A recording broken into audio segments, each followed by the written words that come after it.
अभी हम गोपालगंज जिले के कांग्रेस कमेटी जो है वहाँ पे हम उपस्थित हैं और हमारे साथ राकेश कुमार जी उपस्थित है। इनसे ही सारे बातें जानेंगे, इसलिए कि यहाँ महागठबंधन का जो सीट मिला है और कहा जाए तो वीआईपी सीट मिला है। उनका नाम है चंचल पासवान जी। उनको मिला है जो सीट, काफ़ी मेहनत भी कर रहा है और काफ़ी लोगों को में इस टाइम परिवर्तन का शोर भी चल रहा है।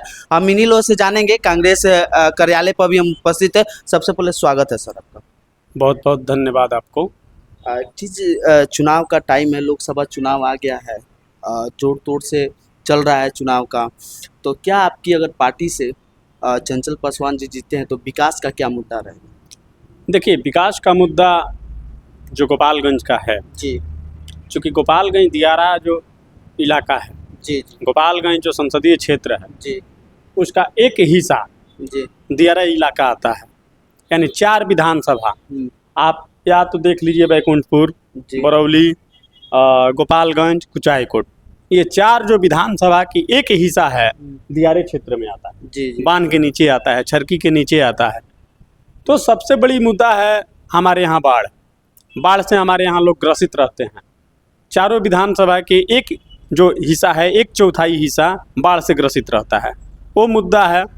दूसरी चीज़ कि गोपालगंज में युवाओं की मांग है, छात्रों की मांग है। यूनिवर्सिटी बहुत बड़ी समस्या है, बहुत बड़ी मुद्दा है और उसके लिए अभी तक किसी के द्वारा कोई प्रयास नहीं किया गया है, किसी भी प्रतिनिधि के द्वारा। दूसरी चीज़ है कि जिला में जो विकास होना चाहिए, प्रधानमंत्री, मुख्यमंत्री का जो मद होता है, केंद्र सरकार और राज्य सरकार का जो मद होता है, उस मद से तो जो काम होना है वो तो निरंतर चलता रहेगा। सांसद चाहे कोई हो, विधायक चाहे कोई हो, उसमें कहीं कोई बाधा नहीं है।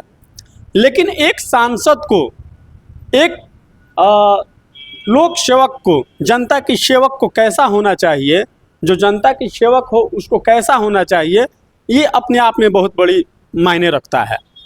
तो चंचल पासवान मुझे लगता है कि जो हमारे वीआईपी से उम्मीदवार हैं, महागठबंधन समर्थित चंचल पासवान, प्रेमनाथ उर्फ चंचल पासवान उनका नाम है, हमको लगता है कि उस मायने में बिल्कुल फिट बैठेंगे। बिल्कुल। उनके पिताजी तो बीजेपी के काफ़ी दिन सेवा किए हैं, फिर एकाएक उन्होंने कैसे वीआईपी पार्टी को ज्वाइनिंग कर लिए? देखिए, सुदामा मांझी जी का यदि इतिहास देखा जाए तो उनकी पॉलिटिकल शुरुआत कांग्रेस पार्टी से हुई थी। सुदामा मांझी की तो फिर उन्होंने राजनीतिक शुरुआती उनकी कांग्रेस पार्टी से हुई जी। कांग्रेस पार्टी से उनकी पॉलिटिक्स की शुरुआत हुई जी।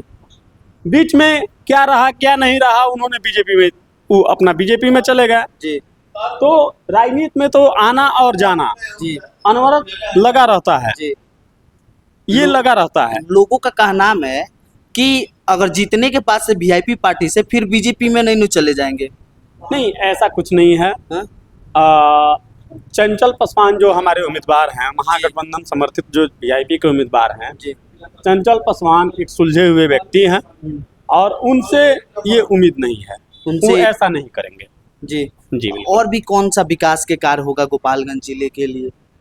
गोपालगंज के लिए विकास का कार्य, मैंने जैसे आपको यूनिवर्सिटी बताया, शिक्षा के क्षेत्र में बहुत बड़ी समस्या है। यूनिवर्सिटी नहीं होने के कारण हमारे क्षेत्र के अधिकतर लड़कियों को, जो छात्राएं हैं, लड़कियां हैं, उच्च शिक्षा से वंचित रह जा रही हैं। तो सबसे बड़ी समस्या है युवाओं के लिए, युवाओं के भविष्य के लिए। उसके बाद जो इंफ्रास्ट्रक्चर है रोजगार का, उद्योग धंधे का, उसमें बहुत सारे फंड चल रहे हैं सरकार का। लेकिन हमारा जो सांसद होगा, जो चंचल पासवान जी यदि हमारे सांसद होते हैं, वो चुनाव जीत कर जाते हैं, तो गोपालगंज के लिए स्पेशल पैकेजेस लाने का काम करेंगे केंद्र सरकार से। और उसमें भी यदि मेरी सरकार बनती है केंद्र में, हमारे आदरणीय नेता राहुल गांधी जी प्रधानमंत्री हो जाते हैं, तो उस परिस्थिति में फिर गोपालगंज के लिए तो 4 चांद ही लग जाएगी। पूछना क्या है, गोपालगंज के लिए यदि केंद्र में हमारे राहुल गांधी जी प्रधानमंत्री हों और चंचल पासवान हमारे सांसद हों गोपालगंज के, तो फिर वहाँ झोली फैला के मांगने की जरूरत नहीं पड़ेगी। वहाँ से तो ये एक पेज पे अपने पैड पे लिख करके समस्या गोपालगंज के लिए लेके जाएंगे तो बोरा में वहां से राशि भर के लाएंगे गोपालगंज में विकास करने के लिए, ये स्थिति होगी। तो स्वांगिक विकास होगा गोपालगंज का, उसमें कहीं से कोई दिक्कत नहीं है। फिलहाल में सांसद साहब हैं, वो भी तो अपने पैड पे लिख के जाते हैं, वहाँ पे बोलते हैं, लेकिन कोई विकास नाम की उनका चीज़ ही नहीं है, कहीं पे भी विकास नहीं है। लोग तरह तरह के उलूल जुलूल बातें भी कर रहे हैं। तो उन्होंने क्या किया है कि जो भी सोशल मीडिया के जितने भी उलूल जुलूल के बातें जिनके चलते आ रहे हैं, वो क्या कर रहे हैं, फिलहाल में FIR कर दे रहे हैं। देखिए जी, FIR करना नहीं करना एक जनप्रतिनिधि का, जी, यदि आप जनप्रतिनिधि हैं तो जनप्रतिनिधि का मतलब होता है 49 और 51। जिसके साथ 49 लोग रहते हैं वह विपक्ष में रहता है, जिसके साथ 51 लोग रहते हैं वह सत्ता में रहता है। तो 49 लोग तो आपको कुछ ना कुछ कहबे करेंगे ना जी, चाहे आम हो या राजनीति करने वाले लोग हो, वो तो आपको कुछ कहेगा। तो यदि आप एक सुलझे हुए जनप्रतिनिधि हैं तो आप उसके पीछे नहीं भागिएगा कि मुझे कौन किसने क्या कहा, आप उस पर FIR करते नहीं फिरिएगा। आपका तो काम है विकास करना, जनता की सेवा करना, आप तो फील्ड में रहिए ना। आप 5 आदमी का सांसद नहीं ना बनिए, आप पूरे गोपालगंज वासियों का तो सांसद बन जाइए ना, काहे आपको कोई कुछ कहेगा। आप 5 आदमी से जब घिरे रहिएगा, 5 आदमी का सांसद बन के रहिएगा। हम लोग जब नीतीश कुमार जी हमारे साथ थे, हम लोग 17 महीना हम लोग महागठबंधन में रहे। हमको तो नहीं लगता है कि हमारे कांग्रेस परिवार से एक भी व्यक्ति आलोक कुमार सुमन जी के दरवाजे पे गया होगा, हमको नहीं लगता है। चूंकि पार्टी के मैं प्रवक्ता हूँ, फर्स्ट रोल की राजनीति हम लोग कांग्रेस की करते हैं गोपालगंज में, हमने कभी उनके दरवाजे पे नहीं गया हूँ, कभी नहीं गए, कभी नहीं। तो आप 5 आदमी के सांसद नहीं ना बनिए। आप 5 आदमी के सांसद जब बन के रहिएगा, 5 आदमी का जनप्रतिनिधि बन के रहिएगा, तो आपको तो लोग तो गाली देगा ही देगा। दो विकास के बारे में मुद्दे पर बात की, एक बाढ़ से पीड़ित लोगों को मुक्त करने के, एक यूनिवर्सिटी, बाकी आगे क्या विकास, आगे के बारे में कुछ बताइए। आगे देखिए, हवाई अड्डा, बार बार सबिया हवाई अड्डे पर आवाज उठता है, वहाँ 2-3 ठो इधर से उधर प्लानिंग होता है, वहाँ के लोगों कहाँ जाएंगे, वहाँ के जो लोग बसिंदा है वो कहाँ जाएंगे। देखिए जी, सबसे पहली चीज है कि सबिया एयरपोर्ट का पुनरुद्धार होना चाहिए जी, उसको चालू होना चाहिए। गोपालगंज में आपको पता है कि उत्तर बिहार में सबसे ज़्यादा गोपालगंज के लोग फॉरेन कंट्री आते हैं और जाते हैं अपने जीविकोपार्जन को लेकर के। तो हमारे लोग बम्बे आते हैं, आपको लखनऊ एयरपोर्ट आते हैं, वहाँ से उन लोगों को काफ़ी भारी रकम दे करके और निजी गाड़ियों को करके अपने घर आना होता है जब लोग फॉरेन से आते हैं। तो यदि गोपालगंज में हमारी सुविधा हो जाएगी, एयरपोर्ट हमारा चालू हो जाएगा, तो यदि कोई अंतर्राष्ट्रीय उड़ान से आता है बम्बई में, अंतर्राष्ट्रीय उड़ान से आता है लखनऊ में, अंतर्राष्ट्रीय उड़ान से आता है दिल्ली में, तो अपना घरेलू उड़ान पकड़ करके वो अपना सबिया पहुंच जाएगा। वह व्यक्ति एक दिन में वहाँ उतरेगा, वहाँ से दूसरी फ्लाइट पकड़ेगा, शाम तक अपने घर आ जाएगा। उसका तो होना चाहिए, लेकिन राजनीति नहीं, काम होनी चाहिए।